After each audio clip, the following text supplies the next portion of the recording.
جیسے کہ ہمارے معاشروں میں مختلف طرح کے غلط عقائد پائے جاتے ہیں، انہی میں سے ایک غلط عقیدہ بعض مہینوں اور دنوں کے بارے میں ہے۔ انہی مہینوں میں سے سفر کا مہینہ ہے کہ جس کے بارے میں آج نہیں بلکہ اسلام سے پہلے سے، اسلام جاہلیت کے زمانے سے لے کر جو ہے وہ یہ غلط عقیدہ پایا گیا ہے کہ یہ مہینہ نعوذ باللہ منحوس مہینہ ہے یا نحوست کا ہے، یا اس میں کوئی خیر و برکت نہیں ہے۔ اور اسی لیے اسلام سے پہلے جاہلیت میں بھی لوگ اس مہینے کو منحوس سمجھتے ہوئے اس میں مختلف طرح کے اپنے کاموں کو بند کر دیتے، سفر پر نہ جاتے اور ایسے توہمات کا شکار رہتے کہ اس مہینے میں کیا جانے والا کام جو ہے وہ پایہ تکمیل تک نہیں پہنچتا، کامیابی اس میں نہیں ہوتی۔ تو چنانچہ ہم اس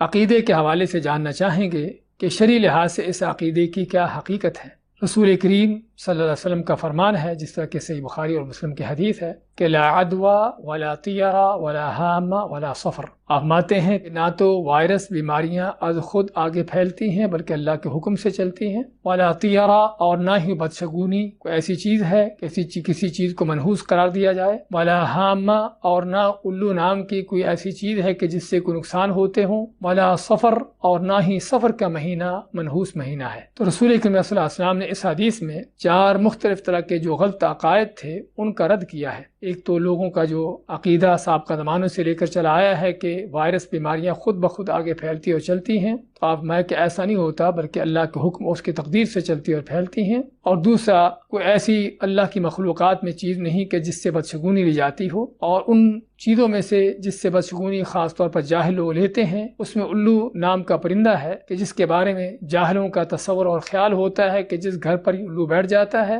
اس گھر میں کوئی نہ کوئی نقصان ہوتا ہے یا کوئی تباہی آتی ہے۔ آپ مانتے ہیں کہ ایسا بھی کوئی اسلام کے اندر کوئی تصور نہیں ہے۔ اور نہ ہی سفر کے مہینے کے بارے میں جو لوگوں کا غلط تصور ہے کہ اس مہینے میں نقصانات ہوتے ہیں یا کام پایہ تکمیل تک نہیں پہنچتے،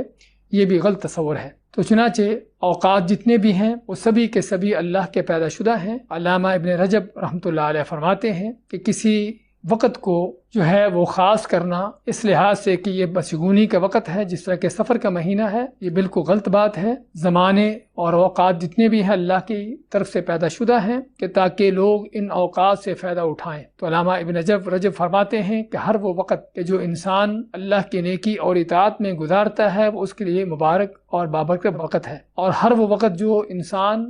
اللہ کی نافرمانی میں گزارتا ہے، ہاں یہ وہ وقت ہے جو اس کے لیے حقیقت میں بدشگونی کا ہے یا اس کے لیے حقیقت میں نحوست کا ہے۔ تو اسے پتہ چلا کہ حقیقت میں نحوست کسی مہینے اور دن میں نہیں ہے، انسان کے اپنے عمل میں ہے اگر اس کا عمل برا ہے۔ اور اسی وجہ سے ہم دیکھتے ہیں تاریخی طور پر کہ سفر کے مہینے میں اسلام کے بڑے بڑے کام پیش آئے، بڑے بڑے مارکے ہوئے، رسول اکرم صلی اللہ علیہ وسلم کے غزوات اور جنگ خیبر جیسی عظیم فتح جو ہے وہ اسی مہینے میں ہوتی ہے، اور بھی اس کے بعد بڑے بڑے غزوات اور جنگیں پیش آتی ہیں کہ جس میں اسلام اور مسلمانوں کو فتوحات حاصل ہوتی ہیں۔ اور حتیٰ کہ ذاتی اور